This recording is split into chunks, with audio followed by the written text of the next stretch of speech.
একটা ভিডিও নিয়ে চলে আসলাম। এই দেখো পোলাও বানাবো। 1.5 কোটো মতন চাল ভিজিয়ে রেখেছিলাম আগে। এখন জলটা অনেকক্ষণ হয়েছে, জল ঝরতে দিয়েছি। এটা হলো গোবিন্দভোগের চাল। আর দেখো কিশমিশ আর কাজুটা ভিজিয়ে রেখেছিলাম। আর এখানে মশলা, এলাচ, দারচিনি, লবঙ্গ আর তেজপাতা। তেল বসিয়ে দিয়েছি, তেলটা গরম হয়ে গেছে। সাদা তেল দিয়েছি আর একটুখানি ঘি দিয়ে দেবো। আর এই সম্বারটা দিয়ে দিলাম। এটা ভাজা হয়ে গেছে, চালটা দিয়ে দিলাম।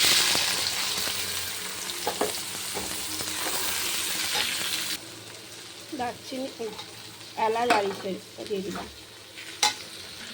এলাচ আর কাজুটা দিয়ে, কাজু আর কিশমিশটা দিয়ে দিলাম। বন্ধুরা ভুলভাল হয়ে যাচ্ছে। আর একটুখানি লবণ দিয়ে দেবো। এই দেখো বন্ধুরা, হালকা একটু হলুদ দিলাম। এই দেখো পুরো ঝুরঝুরে হয়ে গেছে। এবার জলটা দিয়ে দেবো। এই দেখো গরম জল বসিয়েছি। এই দেখো তেল বেরিয়ে গেছে।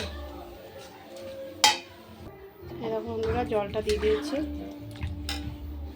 এই দেখো জল ঢালাটা দেখাতে পারলাম না।